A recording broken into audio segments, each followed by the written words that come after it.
الحمدللہ قرآن مجید رمضان میں نازل ہوا، شہر رمضان الذی انزل فیہ القرآن۔ ویسے تو عام دنوں میں بھی قرآن مجید پڑھنا چاہیے کثرت کے ساتھ، اس کے ساتھ ایک مضبوط تعلق ہونا چاہیے، کیونکہ قرآن مجید ہی وہ واحد چیز ہے جس کے ذریعے بندہ اللہ تعالیٰ سے براہ راست جڑ جاتا، یعنی ڈائریکٹ ریلیشن شپ، ڈائریکٹ کانٹیکٹ۔ کیونکہ ایک حدیث کے مطابق قرآن کریم کا ایک سرا بندے کے ہاتھ میں اور دوسرا اللہ کے ہاتھ میں، تو گویا وہ چیز جو براہ راست ڈائریکٹ اللہ کی طرف سے آ رہی ہے، دوسری طرف اگر ہم اس کو تھام لیتے ہیں، پکڑ لیتے ہیں، تو اس کا کیا معنی ہے؟ ہم ایک طرح سے اللہ تعالیٰ سے جڑ جاتے ہیں، اور جب اس کو چھوڑتے ہیں تو گویا ہم اللہ تعالیٰ سے دور ہو جاتے ہیں۔ اور قرآن پاک کے پکڑنے کا مطلب کیا ہے؟ یہ نہیں کہ اگر مصحف کو ہم ہاتھ میں رکھیں تو گویا ہم نے رسی کا ایک سرا ہاتھ میں پکڑ رکھا ہے اور بس ہمارے ساتھ ہے۔ اس کو پکڑنے کا مطلب یہ ہے کہ اس کو پڑھتے رہیں، اس میں غور و فکر کرتے رہیں، اس کو سنتے رہیں، یہ کسی نہ کسی طرح اس کے ساتھ عملی تعلق ہو ہمارا۔ صفحہ نمبر 91، فصل اول، قرآن کریم کی تلاوت کے آداب اور فضیلت۔ قرآن کریم کی سب سے بڑی فضیلت یہ ہے کہ وہ اللہ تعالیٰ کا کلام ہے۔ باقی تمام چیزیں کیا ہیں؟ اللہ تعالیٰ کی تخلیق، کریشن، اور قرآن واحد ہے جو اللہ کا کلام ہے۔ تو کریشن اور سپیچ میں فرق ہے نا۔ اللہ تعالیٰ نے بہت سی آیات میں خود اس کی عظمت بیان فرمائی ہے۔ فرمایا ھذا کتاب انزلناہ مبارک، اور ہم نے اس کتاب کو اتارا، یہ برکت والی ہے، یعنی خیر و بھلائی سے بھرپور ہے۔ اور فرمایا ان ھذا القرآن یہدی للتی ہی اقوم، یہ قرآن وہ راہ دکھاتا ہے جو بہت سیدھی ہے یا سب سے زیادہ سیدھی ہے۔ ہم ہر نماز کی ہر رکعت میں سورۃ فاتحہ میں یہ دعا مانگتے ہیں، اہدنا الصراط المستقیم، کہ اللہ ہم کو سیدھا راستہ دکھا۔ تو وہ راستہ کہاں سے نظر آئے گا؟ کون بتائے گا؟ کون دکھائے گا؟ قرآن۔ ان ھذا القرآن، یقیناً یہ قرآن، یہدی، ہدایت دیتا ہے، راستہ دکھاتا ہے، للتی، وہ جو ہی اقوم، سب سے زیادہ درست، سیدھا اور اسٹریٹ ہے، جس میں کوئی کجی نہیں۔ اور اگر کوئی شخص قرآن چھوڑ کر کسی اور ذریعے سے ہدایت پانا چاہے تو وہ نہیں پا سکتا۔ اور فرمایا لا یأتیہ الباطل من بین یدیہ ولا من خلفہ، باطل نہ سامنے سے اس پر آ سکتا ہے نہ پیچھے سے، یعنی اس کتاب میں کسی قسم کی کوئی مداخلت نہیں ہو سکتی، اس کے الفاظ میں، اس کے کلام میں کچھ بھی اور داخل نہیں کیا جا سکتا، نہ نکالا جا سکتا ہے۔ یہ ایک مضبوط کلام ہے، اللہ تعالیٰ نے اس کی حفاظت کا ذمہ لیا ہے۔ بخاری شریف کے افراد میں حضرت عثمان بن عفان رضی اللہ عنہ کی حدیث ہے۔ افراد کا کیا معنی ہے؟ افراد، بخاری شریف کے افراد میں آپ نے لفظ متفق علیہ سنا، کیا مطلب ہے جسے بخاری اور مسلم نے روایت کیا ہے؟ اور افراد کا پھر کیا معنی ہوگا؟ اکیلے بخاری نے جس کا روایت کی۔ نبی صلی اللہ علیہ وسلم نے فرمایا تم میں سے بہترین آدمی وہ ہے جو قرآن سیکھے اور سکھائے، خیرکم من تعلم القرآن وعلمہ۔ اور حضرت انس رضی اللہ عنہ نے کہا رسول اللہ صلی اللہ علیہ وسلم نے فرمایا کچھ بندے اللہ تعالیٰ کا اہل و عیال ہیں۔ کہا گیا اے اللہ کے رسول صلی اللہ علیہ وسلم وہ کون لوگ ہیں یعنی جن کو اللہ نے اپنا اہل و عیال کہا ہے؟ تو فرمایا قرآن والے ہی اللہ کا اہل و عیال اور اس کے خاص بندے ہیں۔ اسے نسائی نے روایت کیا ہے اور حدیث صحیح ہے۔ اہل و عیال کون ہوتا ہے؟ کس کو کہتے ہیں؟ فیملی کو۔ ویسے تو اللہ کا کوئی بیٹا نہیں، کوئی بیوی نہیں، کوئی رشتہ دار نہیں، لیکن قرآن والوں کو اللہ تعالیٰ نے اپنے فیملی کس اعتبار سے کہا ہے؟ ان کو عزت اور تشریف اور اعلیٰ مقام دینے کے لیے۔ فیملی سے کیوں تشبیہ دی؟ کہ فیملی کیوں کہا؟ اہل و عیال کیوں کہا ہے؟ کلوز، کیونکہ انسان کے سب سے زیادہ قریب اس کے اہل و عیال ہوتے ہیں۔ ہم میں سے ہر شخص چاہتا ہے کہ وہ اللہ کا مقرب بندہ بنے، اللہ کے قریب ہو، اللہ کا قرب اس کو نصیب ہو، اسے اللہ کی محبت نصیب ہو، وہ اللہ تعالیٰ کے خاص خاص خاص بندوں میں شمار ہو۔ ہر ایک کا یہ شوق ہوتا ہے، لیکن وہ کون سا طریقہ ہے، وہ کون سا نسخہ ہے، وہ کیا ذریعہ ہے کہ ہم اس کے خاص بندے، کیونکہ اس حدیث کی وضاحت خود حدیث کے الفاظ میں ہے، اور اس کے خاص بندے، کیونکہ خاص بندے، اسپیشل پیپل، قریب ترین لوگ انسان کے لیے کون ہوتے ہیں؟ اس کے گھر والے۔ اور پھر اللہ تعالیٰ جب کسی کو اپنا اہل کہتا ہے تو اس کا مطلب یہ کہ وہ میرا خاص چنا ہوا بندہ ہے، قریب ترین ہے، وہ لوگ جو اس کو بہت پہچانتے ہیں۔ اور اللہ کی پہچان کہاں سے ہو سکتی؟ اس کے کلام کے ذریعے۔ اس کو اس طرح بھی سمجھ سکتے ہیں کہ کسی کو بھی اگر آپ سمجھنا چاہیں تو صرف اس کی شکل و صورت سے نہیں سمجھ سکتے۔ جیسے شیخ سعدی نے کہا نا کہ انسان کے عیب و ہنر چھپے رہتے ہیں جب تک وہ خاموش رہتا ہے، اور جب وہ بولتا ہے، جب وہ بات کرتا ہے تو اس کی خوبیاں اور خامیاں کھل کے سامنے آ جاتی ہیں۔ کسی انسان کو بھی پرکھنے کا ذریعہ کیا ہے؟ اس کا کلام، اس کی بات، اس کی گفتگو کا انداز۔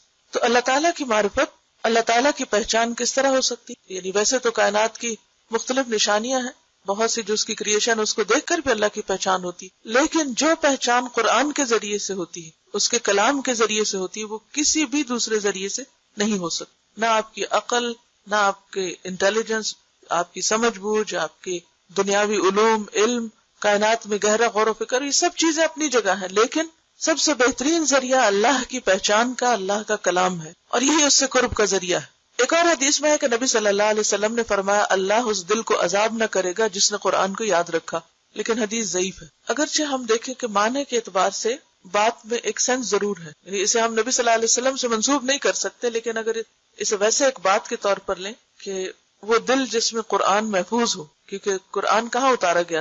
دل پر. اور جب ہم اسے یاد کرتے ہیں، اسے غور و فکر کرتے ہیں، پڑھتے ہیں، سمجھتے ہیں، تو سب سے زیادہ کیا چیز انوالو ہوتی؟ دل.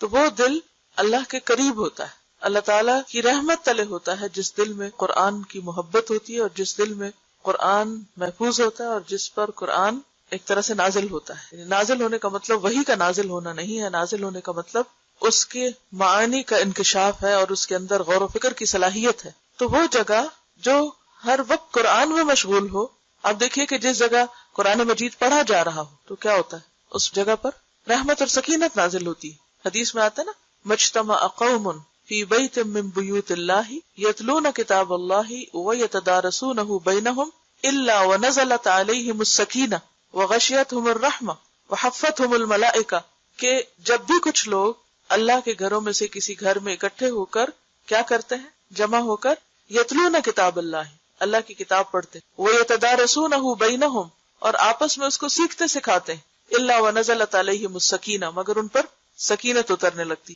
غشیتہم الرحمہ، رحمت ان کو ڈھانپ لیتی، حفتہم الملائکہ، ملائکہ ان کو اپنے گھیرے میں لے لیتے ہیں. اگر اس جگہ کے ساتھ یہ معاملہ ہوتا ہے جہاں قرآن پڑھا جاتا ہے، تو وہ دل جو قرآن کی محبت سے سرشار ہو اور اس میں غور و فکر میں مشغول ہو، تو یقیناً وہ بھی اللہ کی رحمت کا مستحق ہوگا.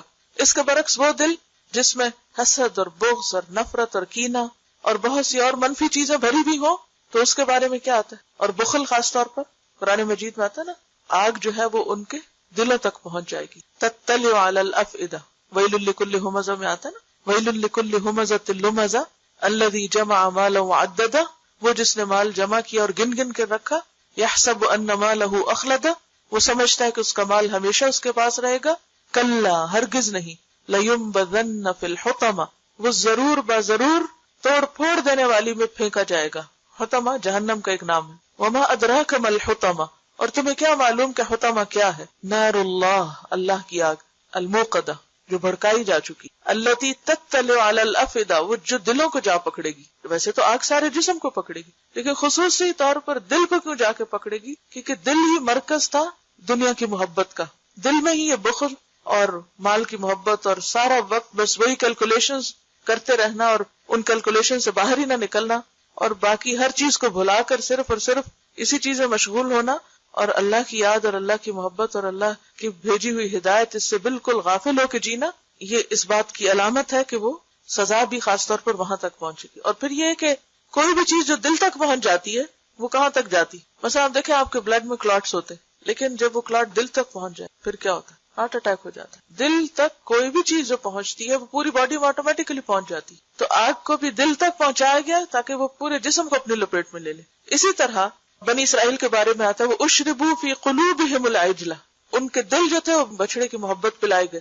تو محبت کا مرکز بھی وہی ہے، جو چیز دل میں سما جائے پھر اس کا اثر پورے جسم پر آ جاتا ہے، پورا جسم اس سے سرشار ہو. تو آپ نے دیکھا ہوگا کہ جب قرآن آپ کو سمجھ آنے لگتا ہے، یہ قرآن کی تاثیر ہوتی ہے آپ کے اوپر، تو وہ دل تک پہنچ کر پورے جسم کے ایک ایک بال اور کھال جو ہے وہ اس سے متاثر ہو جائے. تقشعر منہ جلود الذین آمنوا، پھر ان کی جلد جو ہے ان کے رونگٹے کھڑے ہو جاتے ہیں جب ان پر قرآن کی آیات پڑھی جاتی، تو وہ دل کو ہٹ کرتی ہیں اور پھر وہاں سے پورے جسم پر اس کا اثر جاتا ہے. اور ابن عمر رضی اللہ عنہما نے کہا کہ نبی صلی اللہ علیہ وسلم نے فرمایا، قرآن والے سے کہا جائے گا پڑھتا جا اور چڑھتا جا، یعنی اوپر اوپر جاتے جاؤ، اور ترتیل سے پڑھ، ترتیل سے، جیسے کہ سورۃ مزمل میں آتا ہے وَرَتِّلِ الْقُرْآنَ ترتیلا، اور قرآن کو آہستہ آہستہ ٹھہر کر پڑھو، یعنی اس کا حق ادا کرتے ہوئے. ایسا نہ پڑھو کہ آدھے حرف پڑھے جائیں اور آدھے نہیں، یعنی یتلونہ حق تلاوتہ، تلاوت کا حق ادا کرتے ہوئے پڑھنا چاہیے، جیسا کہ تو دنیا میں پڑھا کرتا تھا. اور اگر کوئی دنیا میں ترتیل سے نہیں پڑھتا اور درست نہیں پڑھتا تو پھر کیا ہے؟ وہ قیامت کے دن اچانک ہی کہیں سے ترتیل شروع کر دے گا؟ نہیں. جو کچھ آپ یہاں کرتے ہیں، جس چیز پر آپ کا خاتمہ ہوگا، آپ کی کل یعنی آخرت کا آغاز وہیں سے ہوگا. ویسے ہی آپ اٹھیں گے، وہی کچھ کریں گے جو یہاں کر رہے ہیں. کیونکہ آخرت دراصل کیا ہے؟ تصویر کا دوسرا رخ. مثلا پیپر پہ آپ کچھ لکھتے ہیں، جیسے یہ لکھا ہوا ہے، تو دوسری طرف کیا نظر آئے گا؟ وہی جو اس طرف لکھا ہوا. تو آج آپ دنیا کی اپنی زندگی کی کتاب میں اس طرف لکھ رہے ہیں، کل آپ کو بعین ہی وہی چیز نظر آئے گی. وہ تبدیل نہیں ہوگی کہ وہاں جا کے وہ کچھ اور بن جائے. تو جیسی کتاب ہم اپنی وہاں دیکھنا چاہتے ہیں ویسی ہی یہاں لکھنی ہوگی، ویسی ہی بنانی ہوگی. تو اسے کہا جائے گا کہ پڑھتا جا اور چڑھتا جا اور ترتیل سے پڑھ، جیسا کہ تو دنیا میں پڑھا کرتا تھا. یعنی صرف اتنا نہیں کہا کہ تو ترتیل سے پڑھ، بلکہ ساتھ ہی کہا جیسا تو وہاں پڑھتا تھا. یہ ایسے ہی ہے جیسے ہم بعض اوقات کسی سے کہتے ہیں نا، اچھا تم قرآن سناؤ. اچھا وہ جو سورت فلان جگہ سنائی تھی نا، جیسے سنائی تھی ویسے ہی اب سناؤ. کیوں کہتے ہیں؟ کیونکہ وہ پسندیدہ حالت ہوتی ہے. تو اسی طرح اللہ تعالیٰ کسی آواز پر اتنا کان نہیں دھرتا جتنا نبی کی اس آواز پر جو وہ قرآن کو خوش الحانی کے ساتھ پڑھتا. تو اگرچہ اس حدیث میں نبی کے الفاظ استعمال ہوئے ہیں، لیکن نبی کے بعد بھی جو لوگ خوبصورتی کے ساتھ قرآن پڑھتے ہیں تو اپنی خوبصورت آوازوں اور اپنے خوبصورت انداز کے ذریعے اللہ کی رحمت کو متوجہ کرتے ہیں. تو اسے وہاں بھی کہا جائے گا جیسے خوبصورت تم دنیا میں پڑھتے تھے، جتنا اہتمام تم اس کے ساتھ دنیا میں کرتے تھے، ویسے ہی اب پڑھو، ویسا ہی شروع کرو دوبارہ. تیری منزل وہاں ہے جہاں تجھے تیری آخری آیت کی قرات پہنچا دے. یعنی تمہارا مقام اتنا ہی بلند ہوگا. آپ نے کبھی دیکھا ہوگا مختلف چیزوں کا جب گراف بنتا ہے تو اس میں بعض اوقات کمپیریزن ہوتا ہے، مثلا ایئرلی مختلف چیزوں کی پروڈکشن یا مختلف چیزوں کی پروگرس کا جب گراف بناتے ہیں تو اسے 2005 میں گراف اتنا ہے، پھر 6 میں اتنا تھا، 7 میں اتنا تھا. تو آپ نے دیکھا ہوگا کہ جتنی کوئی محنت یا کوشش کرتا ہے اس کے مطابق ہی اس کا گراف اونچا جاتا ہے. تو جو شخص جتنی خوبصورتی کے ساتھ، جتنی توجہ کے ساتھ، جتنے اچھے طریقے سے دنیا میں قرآن پڑھتا ہے، اسی طریقے سے جب وہ آخرت میں پڑھنا شروع کرے گا تو اس کا گراف اتنا ہی بلند ہوگا، اس کا مقام اور اس کی جگہ جنت میں اور اس کا جو گھر ہوگا اتنا ہی بلند ہوگا. پہلے بھی شاید آپ سے بات ہوئی تھی کہ جنت کے جو درجے ہیں وہ اتنے ہیں جیسے ایک آسمان سے دوسرے کا فاصلہ، یا ایک اور جگہ پر آتا ہے 500 سال کے برابر، یا ایک اور جگہ پر آتا ہے کہ جیسے تم میں سے کوئی آسمان میں ستارے کو دیکھے. اب جب ہم ستاروں کو دیکھتے ہیں تو جیسے فارم ہاؤسز ہوتے ہیں، دور دور سکیٹرڈ گرین لینڈ میں گھر چھوٹے چھوٹے ہوتے ہیں، تو ہم دور سے بازو کا دیکھ کے پہچان وہ فلاں کا گھر ہے، وہ فلاں کا گھر ہے. تو بالکل اسی طرح جو اعلیٰ درجے کے لوگ ہوں گے ان کے گھر بھی سٹارز کی طرح پورے اس میں بکھرے ہوئے ہوں گے، وہ فلاں کا گھر ہے، وہ فلاں کا گھر ہے. اور کس کا کتنا بلند ہے اسی اعتبار سے ہوگا جتنا اس کا قرآن کے ساتھ تعلق ہے. اگرچہ یہ نہیں کہ صرف قرآن ہی ذریعہ ہے بلند مقام حاصل کرنے کا، لیکن قرآن ایک بہترین اور سب سے اچھا ذریعہ ہے. اگرچہ صدقہ خیرات اور نمازوں میں بہت اہتمام کرنا اور دیگر عبادات میں بہترین اہتمام بھی انسان کے درجوں کی بلندی کا باعث بنے گا، لیکن خصوصی طور پر جو نص سے ہمیں دلیل ملتی ہے وہ قرآن کی قرات ہے. لیکن ہم میں سے کتنے لوگ ہیں کہ جو اپنی قرات کو درست کرنے کے لیے سچے دل سے محنت کرتے ہیں، کہتے اچھا کر لیں گے، پڑھ لیں گے، لیکن یاد رکھیے کہ یہ چیز کبھی بھی آرزو اور تمناؤں سے نہیں آتی. اس کے لیے سخت محنت کی ضرورت ہوتی، شدید کوشش کی ضرورت ہوتی. یہ نہیں ہو سکتا کہ ایک دفعہ آپ بیٹھ کے کسی سے ایک دفعہ پڑھ لیں یا کوئی اچھی قرات سن لیں اور آٹومیٹکلی آپ کی قرات خود اچھی ہو جائے گی. اس کے لیے آپ کو توجہ دینی پڑے گی. دنیا میں بھی اگر آپ کوئی باغ لگاتے ہیں تو توجہ نہ دے تو وہ سوکھ جاتا ہے. اسی طرح قرآن کی ہر آیت ایک درخت کی طرح ہے، تو اگر آپ اس کو توجہ نہیں دیں گے تو درخت سوکھ جائیں گے. تو ہر آیت الگ الگ اپنا حق مانگتی. اور آبویسلی یہ حدیث خاص طور پر حافظ قرآن کے لیے بھی ہے، کیونکہ باقی لوگ شاید مصحف دیکھ کے بھی پڑھنے کی اجازت ملے، لیکن جو آبویسلی سمجھ آتی ہے بات وہ یہی ہے کہ انسان کو ویسے ہی پڑھنے کے لیے کہا جائے گا جیسے دنیا میں پڑھتے تھے. جیسے پڑھتے تھے ویسے پڑھو. تو اگر زبانی پڑھتے تھے زبانی پڑھو، اور شاید دیکھ کے پڑھتے تھے، لیکن اصل جو فوکس ہے وہ قرآن کے طریقہ قرات پر ہے کہ کس انداز سے پڑھتے ہو تم. حضرت بریدہ نبی صلی اللہ علیہ وسلم سے روایت کرتے ہیں کہ آپ صلی اللہ علیہ وسلم نے فرمایا، قیامت کے دن قرآن اپنے ساتھی کو ملے گا. کون ساتھی؟ کون دوست؟ صاحب قرآن، جو قرآن پڑھتا تھا. کیونکہ قبر میں قرآن ایک دوست کی طرح ہوگا انسان کے ساتھ. تو قیامت کے دن بھی قرآن اپنے ساتھی کو ملے گا، جبکہ وہ قبر سے کمزور اور زرد رنگ نکلے گا. یعنی قبر سے جب اٹھایا جائے گا تو وہ کمزور، ویک، زرد رنگ کا ہوگا. وہ کیوں؟ انسان قبر سے نکل کے ایسا کیوں ہوگا؟ اور یہ بھی حسن حدیث ہے، مسند احمد کی روایت ہے. یہ بیسیکلی قیامت کے دن قبروں سے جب لوگ نکلیں گے تو صاحب قرآن جب اٹھے گا تو کمزور ہوگا، زرد رنگ کا ہوگا. کیوں؟ قبر میں رہنے کی وجہ سے یا کسی اور وجہ سے؟ خوف سے. اور دنیا میں قرآن پڑھنے کی وجہ سے قرآن کے ساتھ گہرا تعلق رکھنے کی وجہ سے جو اس کی حالت ہو گئی تھی اس کے ساتھ ہی وہ فوت ہوا، اسی حال پہ دفن ہوا، اسی طرح اٹھے گا. قرآن پاک میں منافقین کی صفت کیا آتی؟ اذا رأیتہم تعجبک اجسامہم، جب تم انہیں دیکھو تو ان کے جسم تمہیں بہت متاثر کریں، کیونکہ ان کی ساری توجہ کس پر؟ جسموں کی طرف. اور بات یہ ہے کہ اگر آپ کسی فٹنس پروگرام میں شریک ہو جائیں تو پھر آپ کسی اور چیز کی طرف توجہ نہیں کر سکتے، اور اگر آپ قرآن پروگرام میں شریک ہو جائیں تو پھر جسم متاثر ہوتے ہیں. اور کثرت قرات جو ہے یا قرآن کے ساتھ جو مشغولیت ہے وہ بہرحال انسان کو، کیونکہ قرآن وہ کلام ہے جو پہاڑ پہ اتارا جاتا تو کیا ہوتا؟ لو انزلنا هذا القرآن على جبل لرأيته خاشعا متصدعا من خشية الله، اگر ہم یہ قرآن پہاڑ پر اتارتے تو تم دیکھتے کہ پہاڑ اللہ کی خشیت سے دب جاتا، ٹکڑے ٹکڑے ہو جاتا. خاشع خشوع سے جھک جاتا، دب جاتا، یعنی بیٹھ جاتا. اس کی وہ جو اونچائی ہے نا، وہ جو چوٹی اٹھی ہوئی ہے، وہ اٹھی ہوئی چوٹی نہ رہتی بلکہ کیا ہوتی؟ دب جاتی. یعنی اتنی اس کے اندر تواضع آ جاتی. پہاڑ اصل میں ایک گرینڈر اور ایک تکبر کی علامت ہے. جب قرآن پاک میں تکبر والی چال کا ذکر آتا ہے تو وہاں پر آتا ہے انک لن تخرق الارض ولن تبلغ الجبال طولا، تم پہاڑوں کی بلندی کو نہیں پہنچ سکتے. تو وہ پہاڑوں کی جو اونچائی اور بلندی ہے ایک سمبل بھی ہے اونچا ہونے کا. تو پہاڑ بھی قرآن کی وجہ سے کیا ہو جاتے؟ ان کا تکبر اور ان کی اونچائی اور بڑائی ختم ہو جاتی، بیٹھ جاتے. اور صرف بیٹھتے ہی نہ، متصدعن، ٹکڑے ٹکڑے ہوتے. اگر آپ نے کبھی کوئی سین دیکھا ہو ڈائنامائٹ سے پہاڑ کو توڑنے کا تو آپ دیکھیں چھوٹی چھوٹی اس کی جو کرچیاں ہوتی ہیں نا وہ یوں اڑ رہی ہوتی دھول بن کے. اور کیا انسان متاثر نہ ہوگا؟ آپ نے دیکھا ہوگا کہ جب بچے حفظ کر رہے ہوتے ہیں یا جو لوگ واقعی قرآن کے ساتھ تعلق رکھے ہوئے ہوتے ہیں اور حقیقی معنوں میں، کیونکہ انما یخشى اللہ من عبادہ العلماء، اگر قرآن دل میں جاتا ہے نا، اندر اترتا ہے تو ضرور متاثر کرتا ہے. لازمی طور پر انسان کے اندر عاجزی آتی، اور اگر وہ دل میں نہ جائے، اوپر اوپر رہے تو پھر وہ انسان کی شان تو بلند رہے گی مگر اس کے اندر یہ خصوصیت نہیں آ سکتی. تو یہ کوئی معمولی کتاب نہیں ہے، کوئی معمولی کلام نہیں ہے. اس کو اٹھانا اور اس کو محفوظ کرنا اور اس کا حق ادا کرنا انسان کی انرجی لیتا ہے. تو قیامت کے دن جب قبر سے اٹھے گا انسان زرد رنگ کا ملگجے حال والا، تو پھر کیا ہوگا؟ قرآن فوراً آ جائے گا ملاقات کے. سوچیے، اور کہے گا کیا تو مجھے پہچانتا ہے؟ مجھے جانتے ہو؟ پہچانو میں کون ہوں. ایسا کب ہوتا ہے؟ جب آپ کو کوئی بچھڑا ہوا دوست بہت عرصے کے بعد ملے، مثلا بچپن کے دوست اب اگر آپ کو ملے، جیسے اگر آپ کی 40-50 عمر ہو گئی ہے، اسکول کے، کالج کے، تو سب کے حلیے بدلے ہوئے ہوتے ہیں نا، سب کی شکلوں میں کچھ نہ کچھ فرق آ چکا ہوتا ہے، فٹنس ہر چیز بدل چکی. پھر کیا کہتے ہیں؟ پہچانتے ہو مجھے؟ کون ہوں میں؟ وہی تمہارا وہ ساتھی جو فلاں جگہ تمہارے ساتھ پڑا تھا. تو قرآن بھی کہے گا کیا تو مجھے پہچانتا ہے؟ وہ کہے گا میں نہیں پہچانتا. کیوں کہے گا؟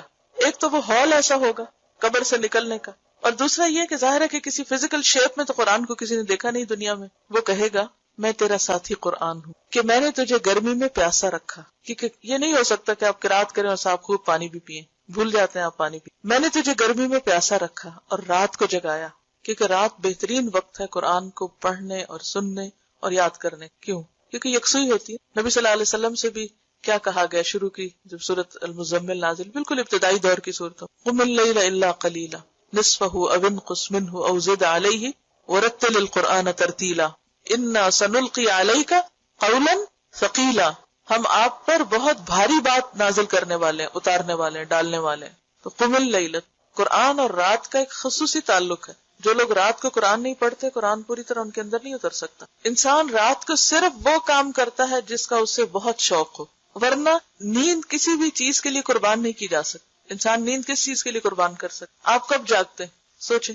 اب جن لوگوں کو ٹیلی ویژن دیکھنے کا شوق ہوتا ہے، کوئی خاص شو دیکھنے کا، ان کی محبت اس میں ہے تو وہ کیا کرتے ہیں؟ رات بھر جاگ کے فلمیں دیکھتے ہیں. اسی طرح جب کوئی عزیز دوست آئے تو عموماً آپ کیا کرتے ہیں؟ کوئی رشتے دار آئے آپ کے یہاں، تو خیر تجربہ کم ہی ہوتا ہوگا آپ کو، لیکن عموماً شادیوں وغیرہ میں لوگ اکٹھے ہوتے ہیں بہت عرصے کے بعد، تو پھر کیا کہتے ہیں؟ رات کو جاگ کے بہت دیر باتیں. آپ صرف اپنی محبوب چیز کے لیے رات کو جاگ سکتے ہیں، کیونکہ نیند اس سب کو بہت پیاری ہوتی. نیند کو صرف محبوب چیز کے لیے قربان کیا جا سکتا. تو واقعی جس کو قرآن سے محبت ہوگی وہ قرآن کے لیے اپنی نیند چھوڑے گا.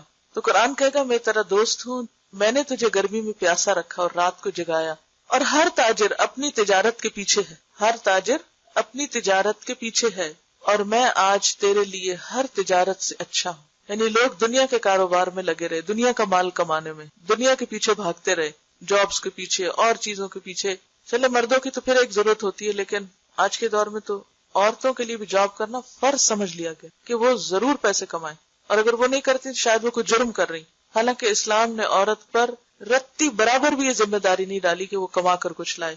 اگر وہ کرتی ہے تو ٹھیک ہے، اسے ایک حد تک اجازت ہے اپنی پابندیوں میں رہ کر کام کرنے کی، یا اگر کوئی مجبوری ہے تو ٹھیک ہے وہ کر سکتی ہے، لیکن ذمہ داری نہیں، فریضہ نہیں ہے اس کے اوپر. تو اس اعتبار سے ایک خاتون ہونا میں سمجھتی بہت بڑا پریویلیج ہے کہ ہم اگر نہیں کوئی کام کرتے تو نہ کرے تو ہم اللہ کے یہاں گناہگار نہیں. ہاں مرد اگر وہ اپنی بیوی بچوں کو بھوکا رکھتے نہیں کھلاتے تو ان کی پوچھ پکڑ. تو بہرحال یہاں یہ کہا جا رہا ہے کہ ہر تاجر اپنی تجارت کے پیچھے ہے. کیا مطلب؟ یعنی جس کو جس چیز کے کمانے اور نفع حاصل کرنے اور پروفٹ بنانے کا شوق تھا وہ دن کو کیا رات کو بھی اس کے پیچھے لگا رہا.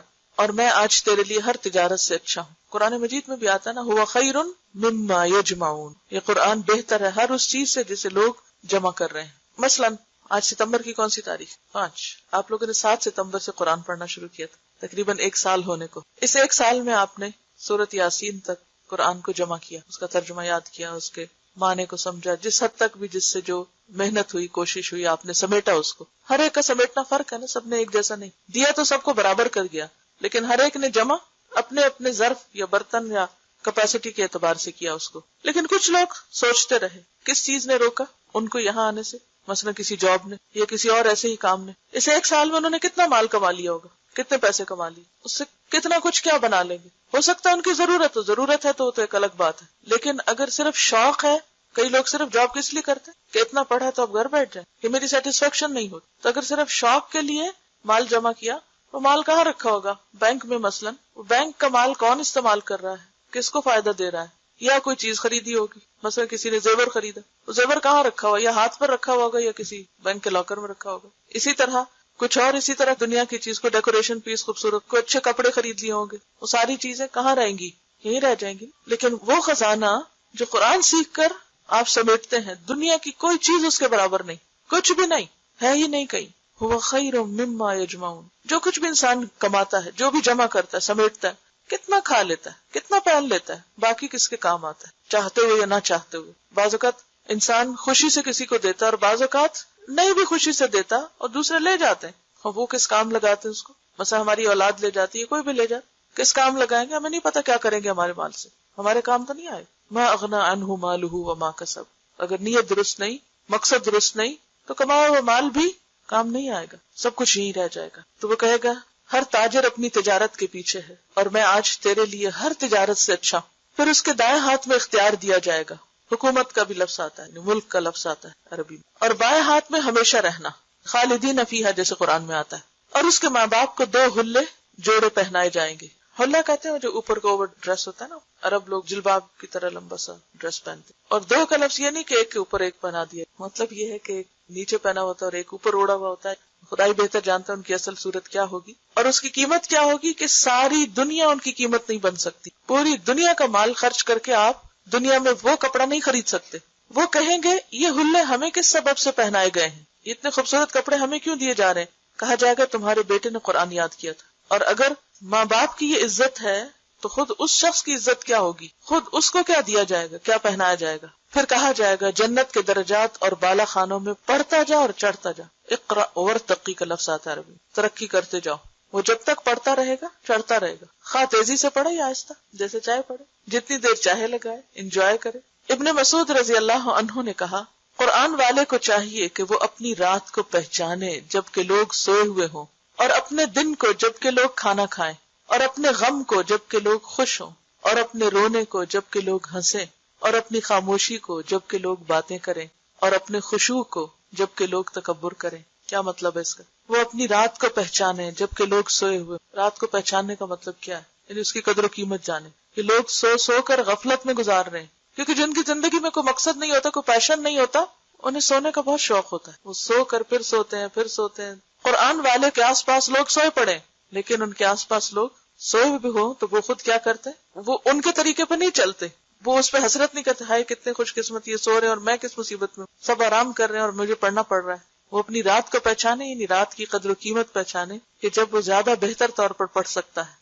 اور اپنے دن کو جب کہ لوگ کھانا کھائیں. آج کل چونکہ رمضان ہے تو لمیٹڈ ٹائم ہوتا ہے نا کھانا کھانے کے لیے بھی اور سمیٹنے کے لیے بھی. اور آج سحری کے وقت جب سحری کے بعد چیزیں سمیٹ رہی تھی تو میں یہ سوچ رہی تھی کہ پہلے دن کی سحری کے مقابلے میں آج زیادہ جلدی سب کچھ سمٹ گیا. وجہ کیا ہے؟ آہستہ آہستہ ہر چیز کٹ ڈاؤن ہو رہی ہے. ہم کیا کرتے ہیں کہ ایک کھانا ہوتا ہے تو اس کے ساتھ لوازمات جو ہیں ہمارے وہ جتنے زیادہ ہوتے ہیں اتنے برتن زیادہ ہوتے ہیں, اتنا ان کو اٹھانے اور رکھنے میں وقت زیادہ لگتا ہے. جب وہ ایک ایک لوازمات کٹ ڈاؤن ہوتے ہیں کہ ٹائم نہیں ہے, اس کو بھی نکالو, اس کو بھی نکالو, اس کو بھی نکالو, اور ایک لمیٹڈ ٹائم میں کیا کھا سکتے ہیں کہ جب آپ زیادہ پکا لیں تو آپ کو کھانے کے لیے تو پھر ایک لمبا ٹائم چاہیے نا, یا اس کو لگانے کے لیے, رکھنے کے لیے, پھر لگانے کے بعد اٹھانے کے لیے. تو میں سوچ رہی تھی کہ زندگی کا زیادہ وقت اور ایک بڑا حصہ خصوصاً خواتین کا لوازمات میں لگتا ہے. کھانا تو ایک ضرورت ہے لیکن لوازمات ضرورت نہیں ہے, وہ ہمارے اپنی بڑھائی ہوئی چیزیں ہیں. جتنی وہ بڑھتی اتنے برتن بڑھتے, اتنا دھونا بڑھتا, اتنا اٹھانا اور ان کا رکھنا, اتنا ہی پھر آپ تھک جاتے. پھر تھکنے کے بعد آپ کے پاس وقت ہے کہ آپ بیٹھ کے آپ قرآن کی قرات کریں. اب آپ اتنے تھک گئے ہیں کہ اب آپ کو دل چاہ رہا ہے کہ آپ سو جائیں, پھر آپ سو جاتے ہیں اور وہ وقت گزر جاتا ہے. آپ آزما کر دیکھ لیں, اگر آپ اپنے لوازمات کم کر دیں گے تو قرآن کے لیے یقیناً وقت نکلے گا. اور اسی طرح دن بھر کوئی پکانے کھانے کا کچھ کام نہیں, خیال بھی نہیں. حتیٰ کہ انسان ایک چائے بھی پیتا نا تو اس کا بھی کپ دھونا ہوتا ہے. پہلے تو بنانی ہوتی ہے, پھر اس کے بعد دھونا ہوتا ہے, تو ٹائم لگتا ہے نا. اور کرنے کو کیا کیا آپ نے, چائے کا ایک کپ پیا, لیکن اس کے بنانے سے لے کر اس کو پینے اور پھر اس کو دھونے اور اس کے بعد رکھنے میں آپ ذرا ٹائم دیکھیں کتنا, اس میں ایک پوری صورت یاد ہو سکتی, یہ ریوائز ہو سکتی. لیکن بعض اوقات ہمیں ضرورت نہیں بھی ہوتی, کیا غذائیت ہے چائے میں, صرف عادت ہے, ضرورت نہیں بھی ہوتی تو بھی ہم کیا کرتے ہیں, بور ہو رہے ہیں, چلو چائے پی. اور یہ نہیں دیکھتے کہ کتنا قیمتی زندگی کا وقت صرف اس میں ہی گزر گیا. اور اگر ہم صرف دن میں 3 کپ پینے کے عادی صرف 1 کپ کو کٹ کریں, جیسے آج کل رمضان میں ہوا ہے, کرنے کو دوسرا بھی کر سکتے ہیں, لیکن وہ بھی ہمیں ہوتا ہے کیا پتا تراویح میں سستی ہو جائے. کچھ نہیں ہوتا, کر کے تو دیکھیں, ول پار سے کام لے, کچھ نہیں ہوتا. اور اگر نہیں دل مانتا تو اللہ سے دعا کریں, یا رب جتنا میں نے کھایا ہے, جو بھی کھایا, اسی میں برکت ڈال دے, اسی میں طاقت ڈال دے, اسی کو غذا بنا دے, اسی کو دوا بنا دے, اور اسی کو سب کچھ کر دے, اور اس سے زیادہ کے جھنجٹ میں مجھے نہ ڈال. تو آپ دیکھیں گے کہ اسی کے اندر اللہ آپ کو قناعت دے دے گا, اور اس وقت کو آپ قرآن کے لیے استعمال کر سکتے. تو بات یہ ہے کہ قرآن کو پڑھنے کے لیے, یاد کرنے کے لیے آپ کو لازماً وقت چاہیے, اور وقت کہیں اور سے نہیں, ایک اور دن ملے گا آپ کو, یہی دن ہے, اسی میں سے آپ کو نکالنا ہے, اسی میں سے آپ کو اپنے لیے وقت بچانا ہے. آپ دیکھیں کہ ایک عورت کی زندگی خصوصاً ایسی ہوتی ہے کہ سب اس سے صرف ڈیمانڈ کر رہے ہوتے ہیں. شوہر بھی ڈیمانڈ کرتا ہے, بچے بھی ڈیمانڈ کرتے ہیں, رشتے دار بھی ڈیمانڈ کرتے ہیں, مہمان بھی ڈیمانڈ کرتے ہیں, سب اسی سے ڈیمانڈ کرتے, ہر ایک کو اسی سے اپنی ضرورت پوری کرنی. پھر آپ اپنے لیے نہیں جی سکتے, آپ کے اپنے لیے کچھ بھی وقت نہیں بچتا, کوئی آپ کے لیے نہیں سوچے گا. آپ کو خود سوچنا ہے اپنے کہ کیا ضرورت ہے اور کیا عیش و عشرت ہے, کہاں کٹ ڈاؤن ہے, کہاں سٹاپ ہے, بس یہاں تک, اور اس میں سے کتنا وقت مجھے نکالنا. تو آپ دیکھیں کہ منٹ منٹ کاؤنٹ کرتے کرتے آپ ایک اچھا والا چنک نکال لیں گے اپنی ساری مصروفیات کے ساتھ, اسی میں آپ کو پڑھنا ہے. تو اپنی رات کو پہچانے جب کہ لوگ سوئے ہوئے ہوں, کہ وہاں سے کیسے وقت نکالتے. اپنے دن کو جب کہ لوگ کھانا کھائیں تو اس میں سے وقت نکال کر کچھ قرآن پڑھا لیں. اور اپنے غم کو جب کہ لوگ خوش ہوں, کیونکہ خوشی اور ایکسائٹمنٹ میں بھی لوگ بھول جاتے ہیں کہ ابھی انہیں کچھ کام کرنا ہے. اور سب سے زیادہ کیا بھولتے ہیں, یا نماز چھوٹی کریں گے یا قرآن کا سبق چھوڑ دیں گے, کیونکہ آج ہم خوش ہیں, کہ آج خوشی کا موقع ہے. خوشی کے دن بھی کوئی ایسا کرتا ہے؟ سوچیے اپنی کسی بھی پارٹی, کسی بھی شادی, کسی بھی خاص دن کو کہ کیا اس دن بھی آپ نے قرآن پڑھا تھا, یا یاد رہا آپ کو پڑھنا. تو جو صاحب قرآن ہوتے ہیں وہ کس طرح صاحب قرآن بنتے ہیں, وہ کس طرح اللہ کے خاص بنتے ہیں, جبکہ لوگ خوش ہو رہے ہوں تو ان کو اپنا غم نہ بھولے. ان کا غم کیا ہوتا ہے میرا قرآن کا وقت ہے, میرا پڑھنا, یہ ہے غم. اپنے غم کو نہ بھولے جبکہ لوگ خوش ہو رہے ہوں, غم کو نہ بھولیں. یہ نہیں کہ وہ کسی 10 سال پہلے مرے ہوئے شخص کو یاد کر کے رونا شروع کر دے. کچھ لوگ ہوتے ہیں زندگی میں ایسے کہ چاہے 10 سے 20 سال بھی پہلے فوت ہو تو ان کو یاد کر کے رونا آتا ہے, لیکن ان کو بھی ہمارا رونا کیا فائدہ. مجھے کبھی بھی رونا ہو نا, میں صرف ایک لمحے کے لیے اپنے والد کو یاد کروں تو میں رو سکتی. اتنی شدید محبت تھی مجھے ان سے, اور قرآن کی وجہ سے. ہر بیٹی کو باپ سے محبت ہوتی ہے, لیکن چونکہ انہوں نے مجھے قرآن دیا, قرآن سے مجھے محبت, اور اس محبت کی وجہ سے ان سے محبت ہے, تو کسی بھی لمحے میں رو سکتی ہوں. مجھے رونا مشکل نہیں اگر میں ان کو یاد کروں, لیکن میرا رونا ان کو کیا فائدہ دے اور مجھے کیا فائدہ دے. تو میں فوراً اس وقت کو پھر واپس قرآن کی طرف لاتی, کیوں نہ میں کچھ اس میں سے پڑھا لوں تاکہ ان کے لیے صدقہ جاریہ بنوں. تو جب لوگ اپنی دنیا میں مست ہوں, باتوں میں, فضول گفتگو میں, تو صاحب قرآن اس میں شریک نہ ہو. وہ اپنے وقت کو پہچانے اور اپنے قرآن کی طرف مائل ہو جائے. اور اپنے رونے کو جب کہ لوگ ہنسیں, کہ لوگ غفلت سے ہنس رہے ہیں تو اس کو کیوں رونا آئے, یہ کیوں بھول گئے. اور اپنی خاموشی کو جب کہ لوگ باتیں کریں, کیونکہ انہی باتوں میں سے وقت نکلے گا آپ کے قرآن پڑھنے کے لیے. اور اپنے خشوع کو جب کہ لوگ تکبر کریں. لوگ کس بات پہ اکڑتے ہیں, دنیا کے مال و دولت پہ. کوئی اپنے حسن پہ اترا رہا ہے, اور کوئی اپنے لباس پہ, اور کوئی اپنے زیور پہ, اور کوئی اپنے گھر پہ, اور کوئی اپنی جاب پہ, اور کوئی اپنی ڈگری پہ. جب لوگ ان چیزوں پہ اترائے, کبھی بھی احساس کمتری کا شکار نہ ہو. اس وقت اپنا جائزہ لیں کہ میرے اندر کتنی عاجزی، اور یہ عاجزی کون لاتا ہے؟ قرآن. قاری کے لائق نہیں، یعنی قرآن پڑھنے والے کے لائق نہیں، یعنی اس کو زیب نہیں دیتا، اس کے لیے اچھا نہیں کہ وہ سنگ دل، غافل، شور مچانے والا اور مغلوب الغضب ہو. یہ چار چیزیں قرآن پڑھنے والے کو سوٹ نہیں کرتی، اس کے اوپر نہیں سجتی. کون سی ہے وہ؟ کہ وہ سنگ دل ہو، ہارڈ ہارٹڈ، اس کے اندر کسی کے لیے رحم نہ ہو، غافل، بے فکر پن، یہ بھول گئے وہ بھول گئے، یہ نہیں کیا وہ نہیں کیا، کوئی وعدہ کیا تو اسے چھوڑ دیا، کسی کے ساتھ کوئی بات کہی تو اس میں غیر ذمہ داری کا ثبوت دیا. ایسا نہیں ہوتا وہ. اور شور مچانے والا، یعنی اس کی گفتگو میں بھی ٹھہراؤ ہوتا ہے، وہ چیخ چیخ کے باتیں نہیں کرتا، اور غصے میں ایسا مغلوب نہیں ہوتا کہ وہ بھول جائے کہ اس کے کرنے کا کام کیا تھا، یعنی اس کا غصہ بھی اعتدال میں ہونا چاہیے. فضیل نے کہا قرآن کا حامل یعنی قرآن پڑھنے والا، صاحب قرآن اسلام کا علم بردار ہے، اسلام کا ریپریزنٹیٹو ہے. اسے لائق نہیں کہ لغو گوئی کرنے والوں کے ساتھ مل کر لغو گوئی کرے. کیا مطلب؟ کیا نہ کرے؟ بےہودہ کلام نہ کرے، کیونکہ جس زبان سے قرآن پڑھا جاتا ہے اس زبان سے فضول گفتگو زیب نہیں دیتی. بھولنے والوں کے ساتھ بھول جائے. کس چیز کو بھولنے والوں کے ساتھ؟ آخرت کو بھولنے والے. کھیلنے والوں کے ساتھ کھیلے، یعنی اگر لوگ کھیل میں مشغول ہیں تو وہ بھی جا کے کھیلنے لگے. اسے چاہیے اللہ کی عظمت کو ملحوظ رکھے، اور نہ یہ لائق ہے کہ وہ اپنی حاجت کسی کے پاس لے کر جائے، کسی سے سوال نہ کرے، کسی سے کچھ مانگے نہیں، کیونکہ وہ صاحب قرآن ہے، اس کے ساتھ قرآن کا نام ہے، وہ قرآن کی عزت ہے. ایسا کوئی کام نہ کرے کہ جس کی وجہ سے لوگ کیا کہیں، یہ قرآن پڑھے ہوئے ہیں، یہ قرآن پڑھانے والے لوگ ہیں، جیسی مین حرکتیں کرتے ہیں. بلکہ لوگ اپنی حاجتیں اس کے پاس لے کر آئیں. امام احمد بن حنبل رحمۃ اللہ علیہ نے کہا میں نے خواب میں رب العزت کو دیکھا. میں نے عرض کیا اے میرے رب، آپ کی جناب میں تقرب حاصل کرنے والے کس چیز سے تقرب حاصل کرتے، یعنی وہ طریقہ بتائیے کہ جس سے آپ کے قریب ترین ہو جائیں، وہ کون سی چیز ہے؟ فرمایا اے احمد میرے کلام سے، یعنی قرآن سے. میں نے عرض کیا سمجھ کر پڑھنے سے یا بغیر سمجھ کر پڑھنے سے بھی؟ فرمایا سمجھ سے بھی اور بغیر سمجھ کے بھی. یعنی بعض اوقات آپ تلاوت جب کر رہے ہوتے ہیں تو ہر لفظ اور ہر آیت پر غور و فکر نہیں کر پاتے. آپ نے غور کیا کہ جب آپ تجوید کے رولز کو دیکھتے ہیں تو کیا بھول جاتے ہیں؟ میننگ بھول جاتے ہیں. تو پھر آپ کا نہیں کیا فائدہ ایسی تلاوت کا؟ کئی لوگوں کو شیطان یہاں سے بہکا دیتا ہے، کوئی فائدہ نہیں ایسی تلاوت کا، تمہیں سمجھ تو آ نہیں رہی، تم تو صرف اسی پہ توجہ کیے ہوئے. کوئی بات نہیں.